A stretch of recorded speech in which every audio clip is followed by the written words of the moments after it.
Hello friends, my name is AJ and welcome to my channel. This is the video for Unit 3, Boolean Expressions and If Statements, in-depth review for AP Computer Science.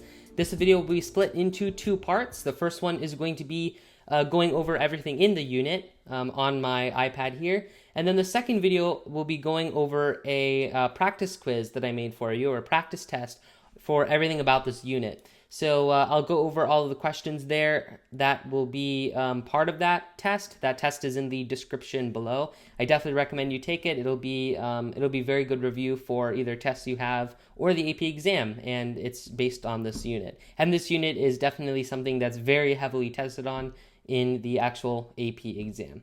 All right, so without further ado, let's get started. All right, so the first thing that I want to mention is a little bit of a recap.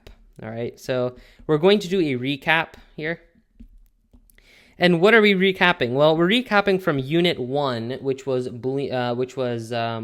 primitive types. And one of the types that was pretty much the simplest type that we literally went over within a very short period of time was the Boolean type, right? So the Boolean type, if you remember, is a data type, right?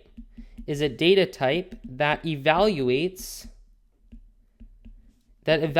to either true or false, right? There's no other options, either true or false, right? Yes, no. It's a binary choice. Remember, I talked about that.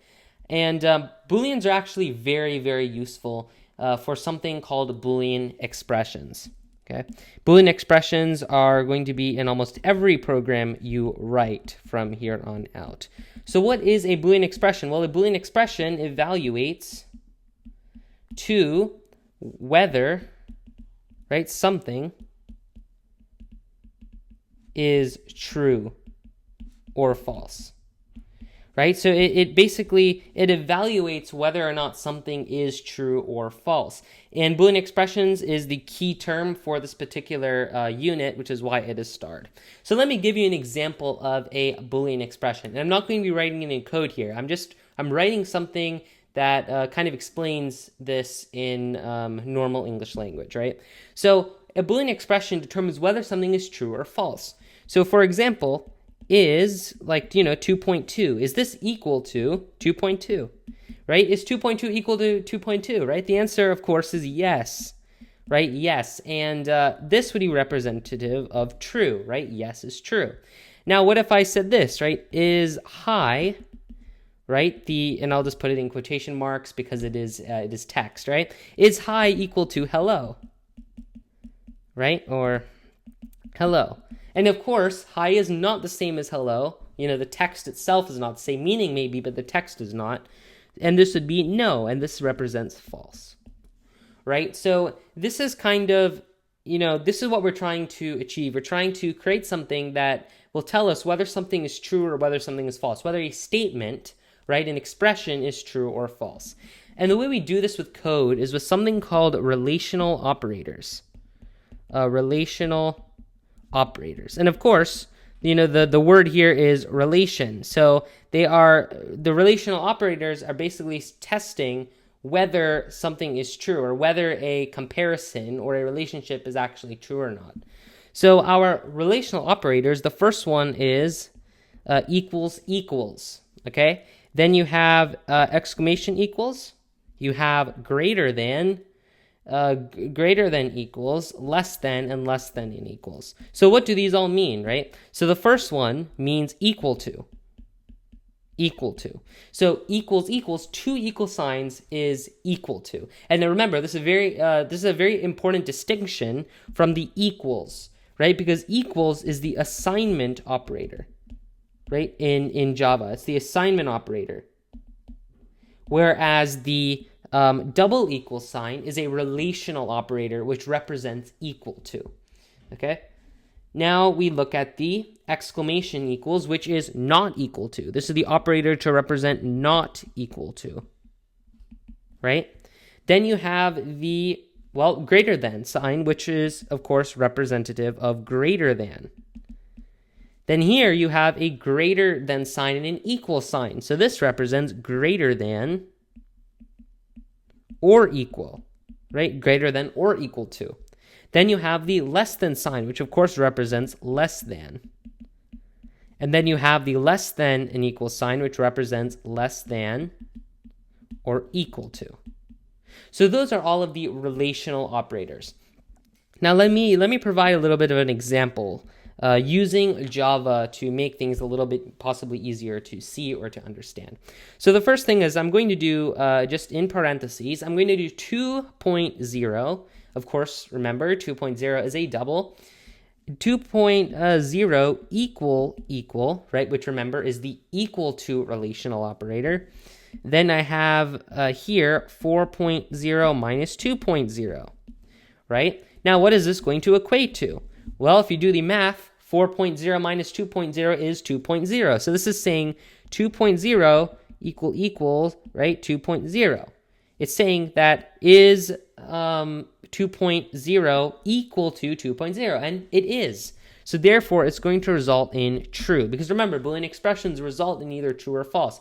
It results in a Boolean as the final result. So because I am comparing two things using the relational operator, it's basically telling me, is that relationship true or not, right? In this case, it is.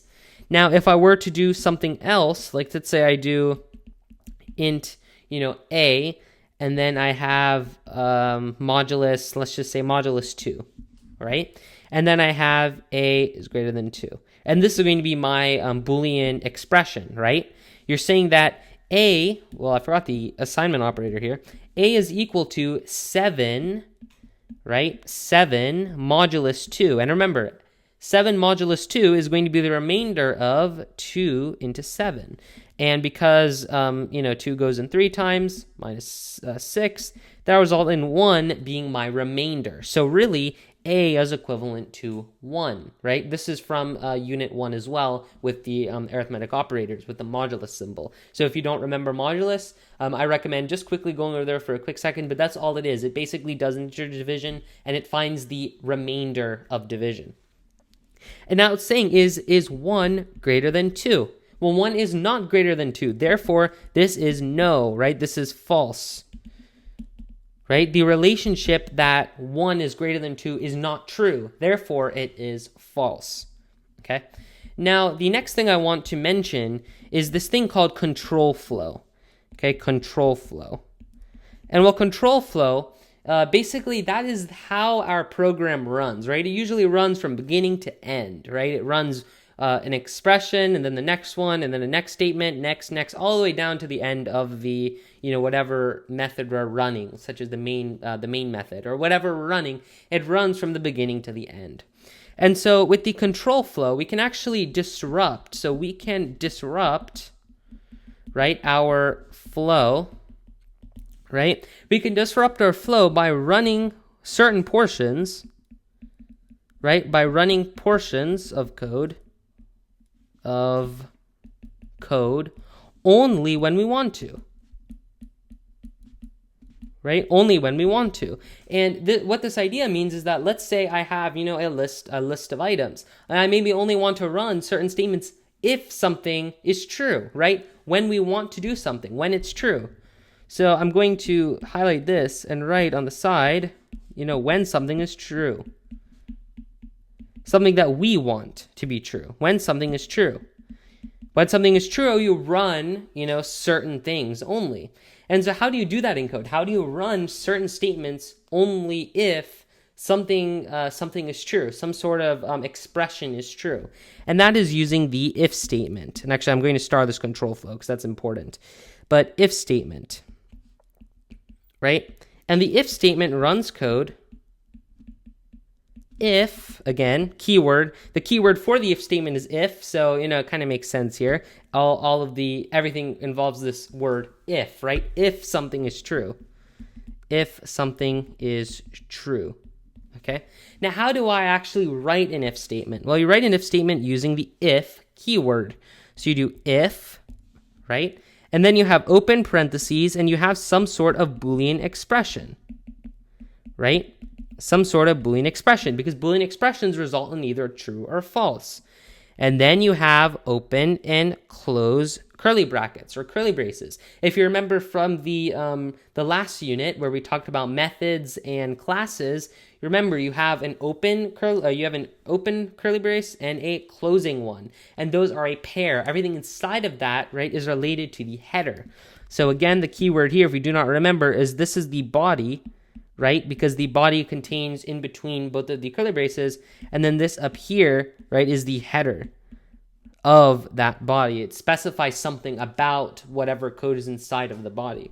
So in this case, I have an if statement attached to some code here. And I'm just going to have a comment here, like this is code to run, right?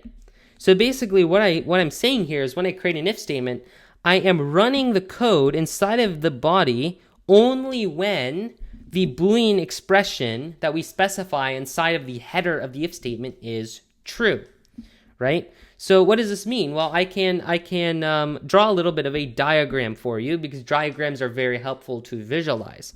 So I have a circle here, and let's say I get to my condition. I'll do my condition in yellow, right? Which is my Boolean expression. So basically, if it's true, right, then you're going to do something. So if it's true, you're going to do something else, right? Well, you're going to run the code in the code to run, which is what's represented by my dot here, my pink dot. And then what happens is if nothing happens, right, or if it's false, it's not run, right? So then these will go to the same spot. You're running something additional in our flow. That's why you're disrupting, right, the control flow, because you are adding another step if this condition here is true, right? If it's false, nothing's going to happen. So let me give a little bit of an example in Java of how this may be useful. So let's say I create a Boolean. So I say Boolean, right, is raining equals true, right? Let's say it's raining. I can create an if statement that says if, right, if is raining, ing equals, and remember you're using the equal to a relational operator, so there's going to be two equal signs, true, right? When this is true, then you're going to run some code, and let's say I run the system.out.print line, right? I run maybe, bring an umbrella or something. Bring umbrella, right? Basically what's happening in this little block of code is I'm saying that if it's raining, right, then you're going to print out bring umbrella. But if it's not raining, you're not going to do that, right? It's a situational thing. Whether or not this is true will determine, right, whether or not the code inside of that if statement is actually going to be run. And of course, this is very, very useful because, there are different times you want to run certain things, right? Or certain times you want to either output something or you want to maybe change something, in some user interface somewhere. It's not just static, right? Things always change, and you always want to do things depending on, whether something may be true or whether something shouldn't be true, right?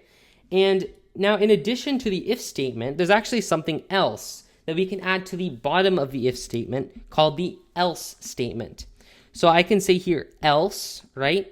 To the bottom of my if statement has to be the next item, right? It has to be that next line. If I say else, then I can put code to run here, right? You may be wondering, okay, well, what does else actually mean, right? You added else to the bottom of the if statement, but what does it actually do? Well, everything inside of the else statement, it only runs when the expression, or when the code, I'll say this, when the code in the previous if statement isn't run, right? So what this means is that if, for example, this Boolean expression is true, then you run this code here. However, if it's not true, right, else, right, if it's not true, then you're going to run what is inside of the else statement, okay? So now if I go back to my diagram, which is this, how is else represented? Well, else is represented by this, right? So you did this, which is true. If it's true, then you run something. Else, you run something else, right? That's why it's called else. You're running something else. So this is a very good diagram representation of what we're talking about. If something is true, if this expression evaluates to true, then you're going to take this path, right? However, if it's not true, you're going to take the path in the else statement. Okay, and that is very, very useful. So now let's go back to my example, right? I have Boolean is raining equals true, and then I have an if statement. If it's raining, then, I print out bring umbrella. But now I can add an else statement to this. So I can say else, right? And I can add another item. Let's say I put another system.out.print. And I'm going to make this a little bit smaller so I have a little bit more room. All right. Now, what I can print is, for example, it isn't raining, right? It isn't raining. Okay. So what happens here is in my code, I'm basically saying that, okay, if it's raining, right? If raining is true, then you're going to print this. You're going to print bring an umbrella. However, if it's false, right? If it's not true, then you're going to print it isn't raining. So that is basically how you, that is a good representation of a if and an else statement. Okay? All right, so now the next thing we want to talk about is one last thing which you can actually do here. And I'm going to go back to my if and my else. So I'm going to move down my else statement. So I'm going to take my else statement, I'm going to move it down. There's actually one more thing I can do, and that's called an else if. So what I can do is if I have an else, I can actually put another if statement in here. So I can have else if and then another expression, right? I can have another expression. And then I can run this code in here if the other expression is true, right? And this is a little bit crazy. So what do I mean by this? Well, let me draw another diagram because diagrams are often very useful to actually see, right? So what I can do is I can draw a diagram down here. So I'm running code, everything's going great. And then I have this condition. And basically what I'm saying is that if it's true, right, if the expression is true, then you're going to run the code inside of the if statement. So down here in my diagram, I can run what's inside my if statement. But now if it's false, right, so this is false, this is true. If it's false, then I actually have another condition here. If it's false, I have another condition, which I can do in my else if. And if that's true, then I can run that code, right, which is inside of the else if. And then if that's false, I can run what's inside of my else statement. And of course, all of these items, when they're done, they all go back to the same line. So it's it's a split hierarchy, right? And this is actually very, very useful. So let's say I have, if my grade is above 90%, I can print out that it's an A. But then else if, right? Because the first thing isn't true, then if it's greater than 80%, right, then I can print B. Else if it's greater than 70%, I can print C, or whatever grading scale you may have. That's the one I have. So that's kind of a way that you can use else if in code, right? Because you can test one thing, and then if that's not true, you can test something else, and then something else. You can almost create like a tree of options, right? And that's what the if statement and the else if statement and the else statement allow you to do. And now the last variation of kind of this tree, which is actually something that you'll probably be able to understand, is the nested if statement. And what does nested if mean? That just means an if statement inside of another if statement. So let's say I have an if statement here. If expression, right? Then I can run the code inside of here, right? And then at the end, I can have an else statement, right, which does stuff. So I'll just have, stuff here. But inside of this if statement, I can actually have another if statement. So I can have if, second expression. If that's true, then I can run the code inside of here.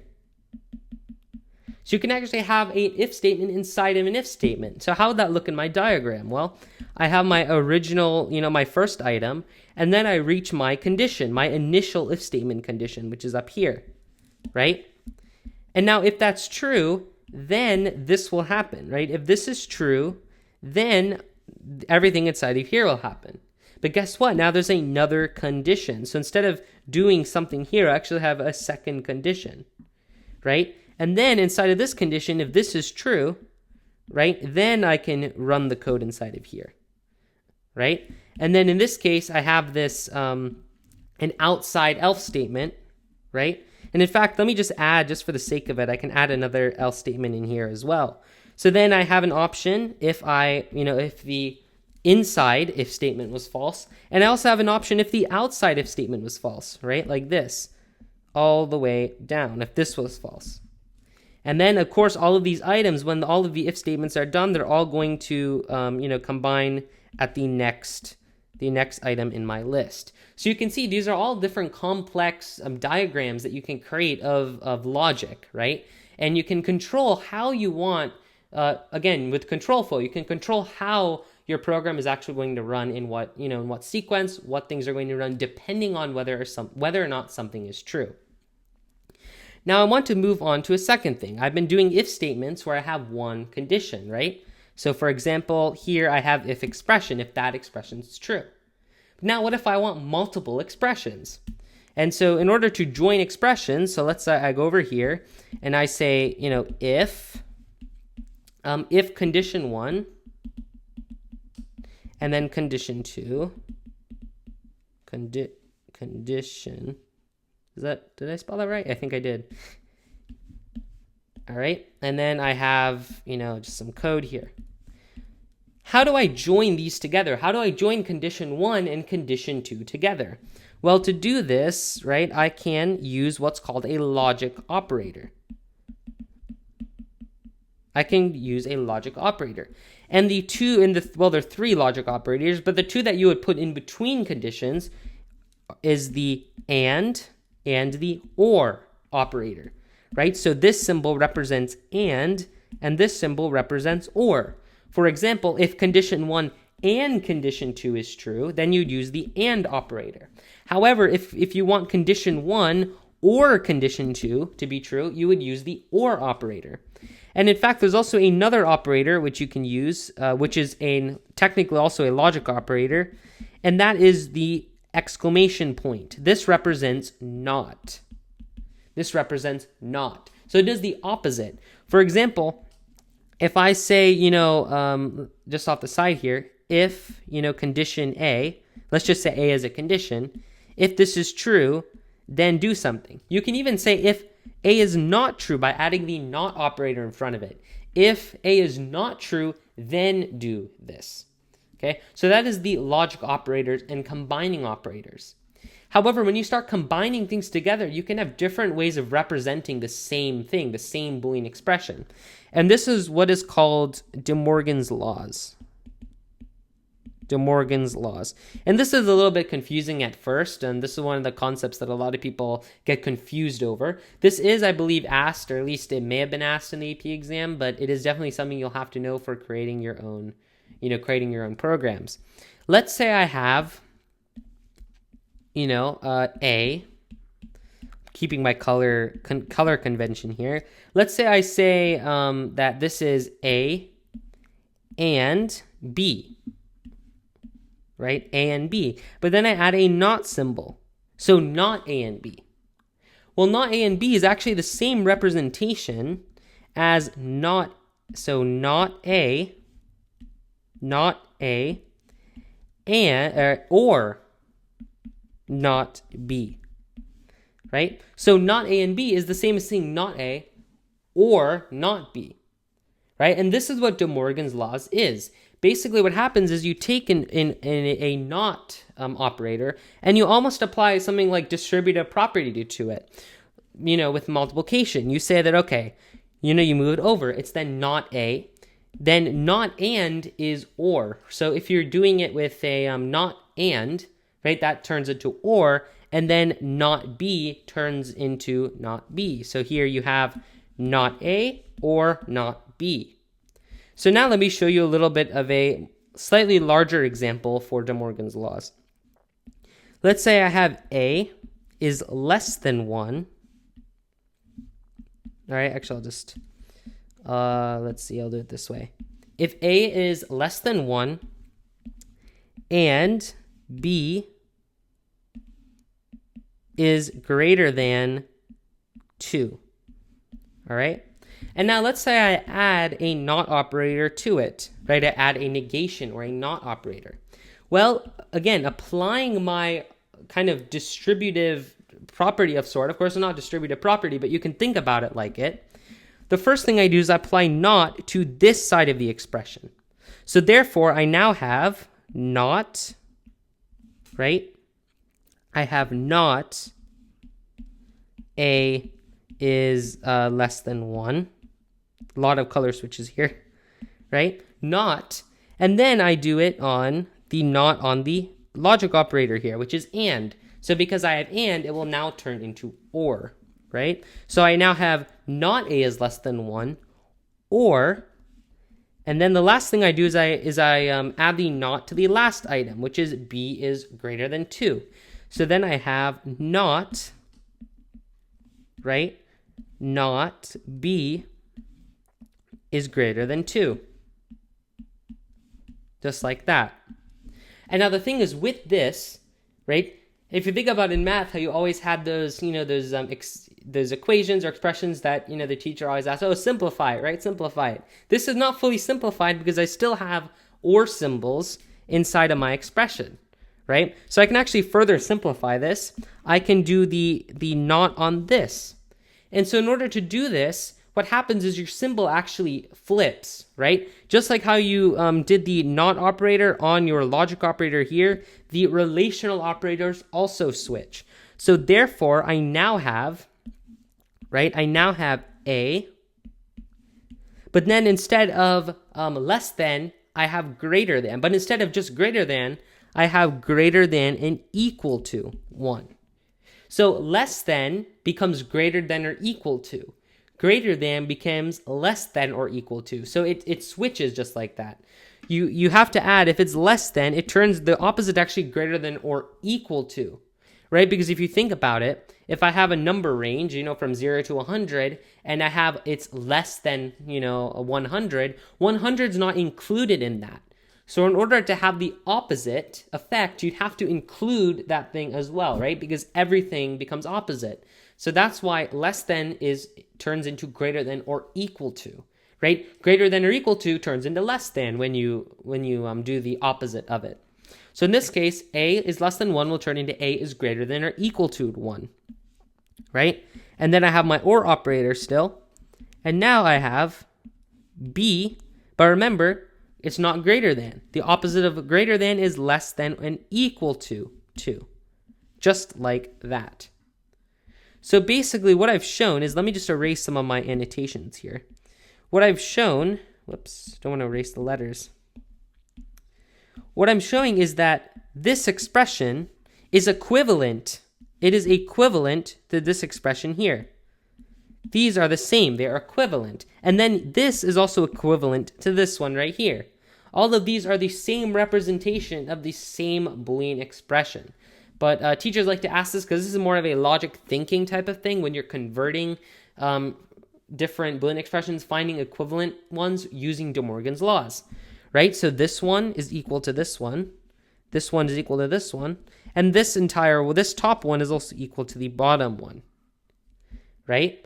And again, just to write it down so that you remember it, right? Less than turns into greater than or equal to, and vice versa. Greater than turns into less than or equal to, and vice versa. And then not equals turns into equals, right? So that is your De Morgan's law kind of converting sheet there of how to negate different operators, all right? And so that is pretty much one of the more complicated things in this particular unit is De Morgan's laws. So now we get to take a little bit of a break in the and thinking in a deeper level. And we're going to go to the last part, which is another kind of concept you have to know for this unit, but it is not as difficult to understand. This is called short circuit evaluation. Short circuit evaluation. Short circuit evaluation. Now, if I go here and I do open parentheses, let's just say I do A and B, right? Simple. A and B, if A and B are both equal to true, right? But now, what if this was false? Right? A is false. In an AND statement, right, when you have AND as a logic operator, AND wants both sides to be true. It wants A and B to be true. So if the first thing that it sees, A, is false, right, that means that the final result of this is automatically going to be false. There's not even any point checking this second part, because if the first thing, right, the first part of the condition is false, then there's no point in checking the rest. So the computer almost saves a little bit of energy here, and it just doesn't worry about the next part. That's all short circuit evaluation is that if one part of the if one part of a Boolean expression with the logic operator already is, for example, either false or true, and you don't need to check the second part, then the second part is just not going to be checked. The other example of where short circuit evaluation occurs is with an AND, right? So I have, with an OR, A or B, right? In an OR statement, it's either A or B that's going to be equal to true, and then the entire thing results in it being true. So if A is true, right, then the A or B, right, it's asking if A or B is going to be true. One is already true. So therefore, my final result, right, is true. I don't need to even check this second part. So the computer doesn't check it. If the first part already satisfies the condition enough, or rejects the condition enough, then it's not going to check the rest. All right, and that is all that short circuit evaluation is.